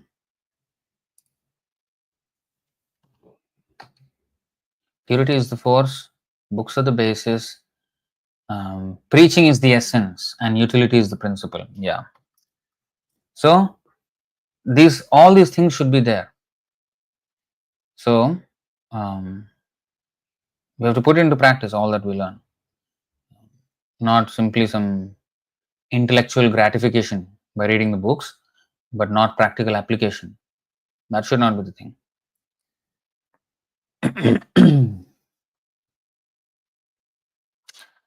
Somebody is writing, Harrison Matthew is writing, Dear Tattvavit Purī, please accept my humble obeisances. All glories to Srila Prabhupada.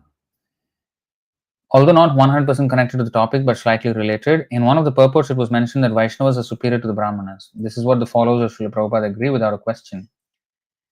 There was one story a Mayavad follower said and quoted the Puranas. He didn't quote which specific Purana it was.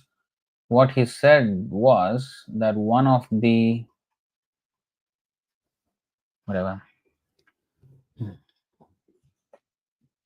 Actually, there's a whole book, Brahmana and Vaishnava. I think it's there on my, Bhaktisiddhanta Saraswati Thakur gave a very, very detailed exposition of it.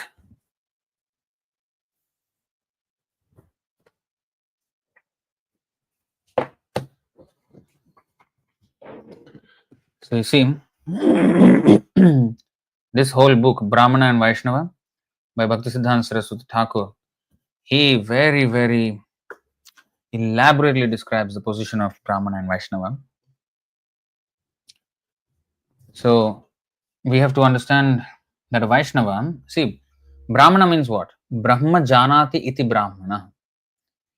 Okay, so those who know spiritual science, they are Brahmana. Now, among the spiritual science, what constitutes spiritual science? Brahmeti, Paramatmeti, Bhagavanati Shabdate. So the absolute truth, which is the source of everything, Aham Sarvasya Prabhava. So everything is the absolute truth, in one sense, because everything is the energy of the absolute truth. And ultimately, absolute truth is understood in three stages: Brahmeti, Paramatmeti, Bhagavanati Shabdate. Brahmeti means the impersonal Brahman realization. Then the Paramatma realization. And then finally, localized aspect. The all-pervading aspect, which is Brahman realization. The localized aspect, which is Paramatma realization. And finally, the Bhagavan realization, which is the personal aspect. So ultimately, the Supreme Absolute Truth is a person and he is Krishna. So, Brahma Janati iti Brahmana. The definition of Brahmana is that he has to know Brahman, the spiritual knowledge. Now, if one understands only until Brahman, he is Brahmana. Now, if one understands the personal aspect, which is Bhagavan, then he is Bhagavata. Bhagavata is Vaishnava because he accepts the form of Vishnu or ultimately Krishna. Now, Krishna followers are called Karshneya. Karshneya, which is also Vaishnavas. So, Krishna, the Bhagavan feature who accepts, he is called Vaishnava. So, that is the gradation. That's why Vaishnavas are higher than Brahmanas. Unfortunately, I cannot read the full comment here in my thing. I'll put it. You see, that's what I see in your comment. So probably the entire comment is not being ported over to the portal that I have access to. So I'm only seeing it half. Maybe the comment is much bigger than that on Facebook, but I'm sorry, I cannot. Maybe if you split it up, then I can read the full comment. It's truncated at the end. What he said was that one of the ... So,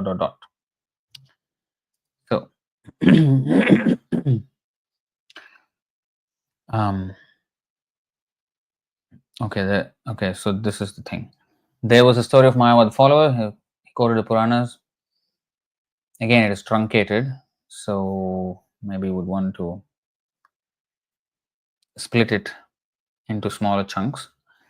Okay, so he didn't quote which specific Purana verse, but he said that one of the Vishnu Dutas went to Kailash for some reason, and Parvati Devi wanted to feed him, but the Vishnu Duta said he will not eat anything unless he sees Lord Narayana.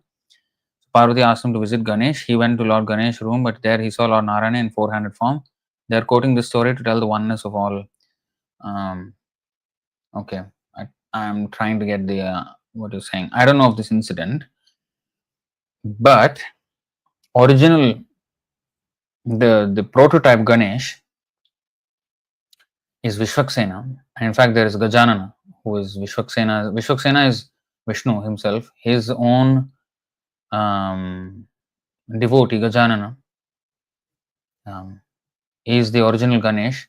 Sometimes also that's why even the verse glorifying Ganesh, Shuklam Baradaram, Shuklambaradharam Vishnum Shashivarnam Chaturbhujam Prasannavadanam Dhyayat Sarvavighnopashantayat. In the entire mantra, there is no mention of Ganesh, there is mention of Vishnu. Shuklambaradharam Vishnu. He who wears white clothing, usually Vishnu wears yellow, but he can wear white also. Shashivarnam, again, he is white in complexion. Shankarshan actually is like that. Shankarshan. Shashivarnam Chaturbhujam Prasannavadanam Dhyayet. Prasannavadanam means very smiling face. Dhyayet, meditating on. Sarva Vighnopashantayet. So if we meditate on his smiling face, then all obstacles will be removed. So it's actually a prayer to Vishnu. So Ganesh, Vishwaksena is actually the original Ganesh. So he's actually Vishnu.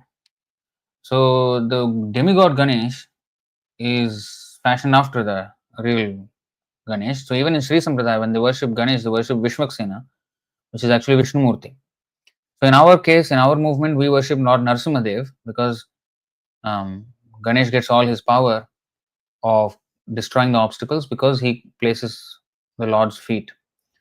So in our case, for devotees, just like for Prahlad, Narasimhadev personally removed all the obstacles. So similarly, devotees pray to Narasimhadev to remove all obstacles in their bhakti. So We follow like that. So anyway, that does not mean that all the demigods are same. No, you cannot equate Jiva to um, Bhagavan. And at the same time, the followers of the demigods and the followers of Krishna are completely different. Completely different. So anyway, I don't know what incident they are projecting, and that's what happens when we do not hear these things from the mouth of an acharya. We will have distorted opinions about them. So we should stick to listening from the acharya, Srila Prabhupada. Okay.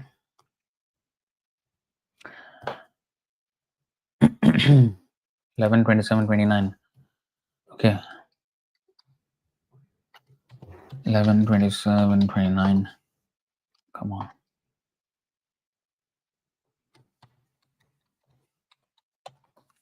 What is this? Durgam Vinayakam Vyasam Vishvakshenam Gurun Suran Sve Sthane Tvabhimukhan Pujayet Prokshanadibhe. With rituals such as Prokshan, one should worship Durga, Vinayaka, Vyasa, Vishvaksena, the spiritual masters, and the various demigods. All these personalities should be in their proper places facing the deity of the Lord. So, according to the Srila Jiva Goswami, the Ganesh and Durga mentioned in this verse are not the same personalities present within the material world. Rather, they are eternal associates of the Lord in Vaikuntha. Thank you for this reference. So, they are not the same personalities present within the material world. Rather, they are eternal associates of the Lord in Vaikuntha. In this world, Ganesh, the son of Lord Shiva, is famous for awarding financial success. And the goddess Durga, the wife of Lord Shiva, is famous as the external illusory potency of the Supreme Lord. The personalities mentioned here, however, are eternally liberated associates of the Lord who reside in the spiritual sky beyond the material manifestation. Srila Jiva Goswami quotes from various Vedic literatures to prove that the name Durga may also indicate the internal potency of the Lord, who is non-different from him. The external or covering potency of the Lord expands from this original Durga. The Durga of the material world, called Mahamaya, assumes the function of bewildering the living entities. Thus, the devotee should not fear becoming polluted by worshipping the Durga mentioned here, who has the same name as illusion, but rather the devotee must show respect to these eternal servitors of the Supreme Lord in Vaikuntha. So, very nice. So, this answers that. Then there was another question. Say that all demigods are same as Vishnu Tattva and all Brahmanas are same.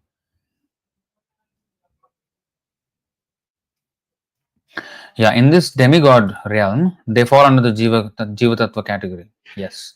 But in the eternal associates, they may be even Jiva Tattvas, but in the eternal associates, or they may be personal expansions of the internal potency of the Lord, in which case they are Shakti Tattva or sometimes even Vishnu Tattva. So, but they're eternally liberated. Okay, so otherwise, 1840, I mean, if you see 713 and 1840,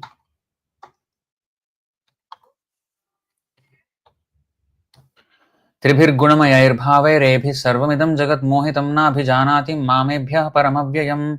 Deluded by the three modes, goodness, passion, and ignorance, the whole world does not know me, who am above the modes and inexhaustible. So even the demigods come under this. They are also under the three modes. 1840. You see, this verse more explicitly states, Natadasti prithivyam va divi deveshu va punaha sattvam prakriti jairmuktam yadebhi syat tribhirgunaihim. There is no being existing either here or among the demigods in the higher planetary systems which is freed from these three modes born of material nature. See? So demigods are also not. So they can never be Vishnu Tattva. Vishnu is always above. That's what Vyasadeva saw in his meditation. 174 it is mentioned. You see, he is fully in control of Maya. And that is also explained in Bhagavad Gita as well. Bhakti yogena manasi samyak pranihite male apashyat purusham puranam mayam chatad apashrayam. Apashrayam means under full control. Whereas we are under the control of Maya, whereas Maya is under the control of Krishna. So it's totally different. And there is another question. Yeah. This is out of topic, but in the Bhagavatam we have Jesus and Muhammad as examples in the purports as acharyas glorifying the God. But why does their followers have different idea? Yes, it is a different subject, and usually questions are in the same topic so that we can actually understand the subject matter better. But since you're asking it the first time, so I will answer for you here. Um, but usually in lecture, we will have questions related to the topic so that if anything, it has to boost or accentuate the understanding of the subject under discussion. But anyway, so the question is that Jesus and Muhammad are examples, are stated as examples as acharyas. The followers have different idea. Well, this happens. I mean, so Krishna, first of all, he sends sometimes his messengers to different parts of the world to induce them to religion. But just as it happens in our own sampradaya, I mean, our so-called Hinduism that is called now, it is coming from like pure Vedic knowledge, but how much it has deteriorated with all sorts of different forms of understanding of it. So this deterioration always happens, and Krishna says this. In the Bhagavad Gita 4:2, एवं परंपरा प्राप्तम इमं राजर्षि विदुः स काले नेह महता योगो नष्टः परंतप काले नेह महता. So by the force of time, eventually things become deteriorated in this world. This supreme science was thus received through the chain of disciplic succession, and the saintly kings understood it in that way. But in course of time, the succession was broken, and therefore the science as it is appears to be lost. In the course of time. So this is what happens in the course of time. Things become deteriorate. So religious systems also get deteriorated. This supreme science means this is a supreme science of bhakti. Krishna is talking about. So that happens everywhere, even in our sampradayas. But in the like Islam and Christianity and other, they did not even base themselves on Vedas. They may be similar principles, but not exactly the Vedic scriptures. And they were preaching to people who were very, very low in culture, barbarians. They were preaching to barbarians, and it's a Herculean task to preach to barbarians. Prabhupada did it. Prabhupada gave them the Vedic knowledge, the highest Madhuryas, full.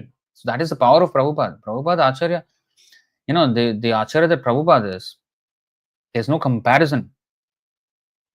In fact, Bhaktisiddhanta Saraswati Thakur said that Vasudeva Datta, who wanted to relive the entire world, one of the associates of Chaitanya Mahaprabhu, Vasudeva Datta.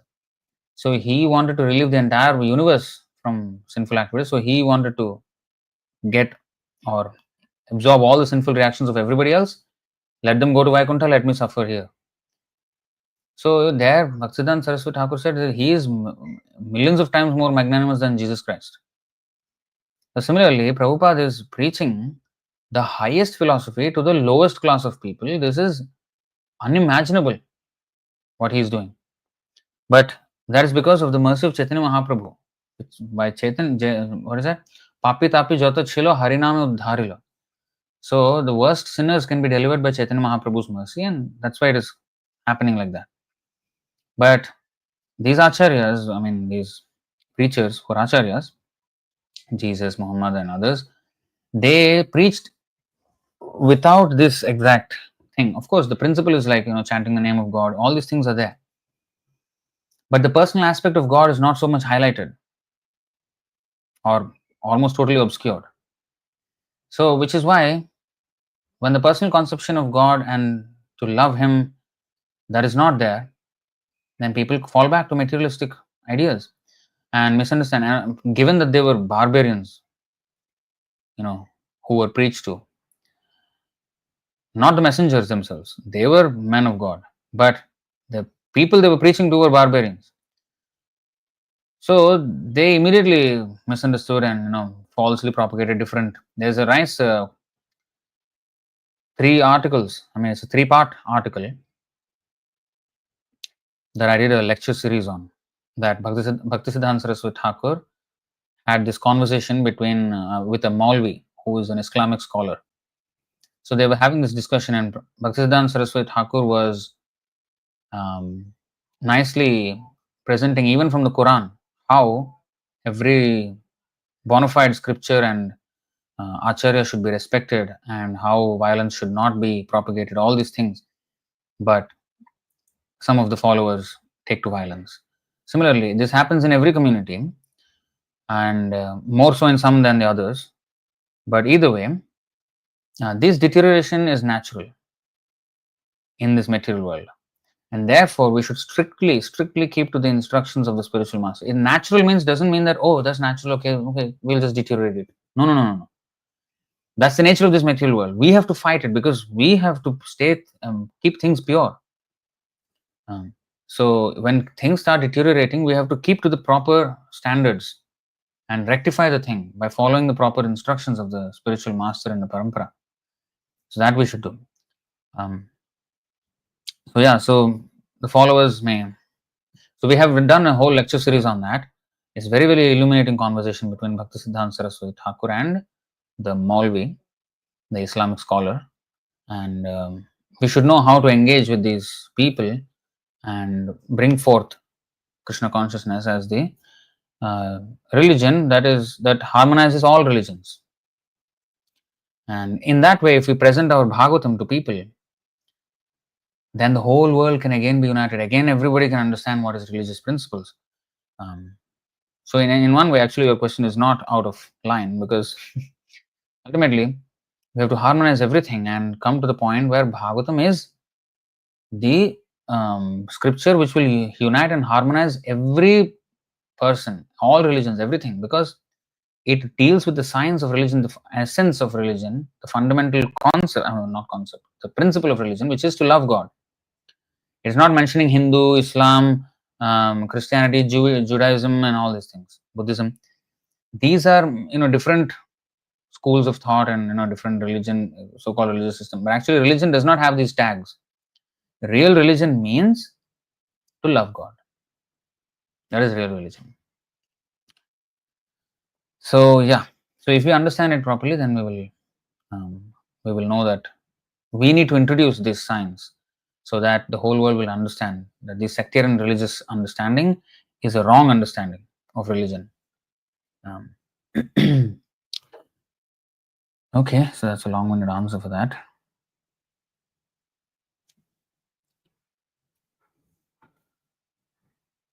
Karan is asking, I have one question. How can one control their toxic mind in such a material world? Well, this is another question which is not exactly to the topic. So I have to kind of stop it here because it's getting late in the interest of time. I will have to start back these sessions of Ask Me Anything, where I used to take questions. I want to actually restart that. Mondays I used to have, so alternating Mondays. One time it's Ask Me Anything, AMA sessions, and Vaishnava songs, then articles of Vaishnava Acharyas. In this way I used to do. I will need to bring all those back. So we will have one of those sessions where we can answer all these questions, because many people will have many questions regarding many things. It may not exactly line up with this topic. So we will try to have those so that we can serve all of you. Another question, what about the Gayatri Mantra where there is reference to the sun god? There is probably no direct reference to the holy name of the Lord. And most Brahmanas chant Gayatri Mantra, and Prabhupada mentioned that we need to chant Gayatri for deliverance. How should we understand this matter? I apologize for any incorrect understanding. Okay. Okay, so sun god, first of all, he is a Vaishnava. In the Bhagavad Gita, we have this verse 4.2, right? I will show you 4.1. Imam vivasvate yogam proktavan aham avyayam vivasvan manave praha manurikshvakave bravit. So this vivasvate, this vivasvan is actually sun god. So he is actually in the direct parampara from Krishna. So just like we have 4 sampradayas on earth, but actually there are many sampradayas in different planets. One of them is Vivasvan, who is a direct disciple of Krishna himself. So he is a pure devotee, he is an acharya. So he is not only disseminating material light, but is also disseminating spiritual light. Because Bhagavad Gita was spoken to him before he spoke to Arjuna. Krishna spoke to Arjuna. Before Krishna spoke to Arjuna, he spoke to the sun god. So he's an acharya. And also, the sun is the eye of the Lord. And just like the sun reveals to us what is this world, similarly, Krishna, the prayer is for Krishna to reveal the path to us, the whole spiritual path. So many references are there. Adityava jnanam prakashayati tat param tat prakasha. So in the 5:16 of Bhagavad Gita, it is said that the knowledge, it will light up like the sun.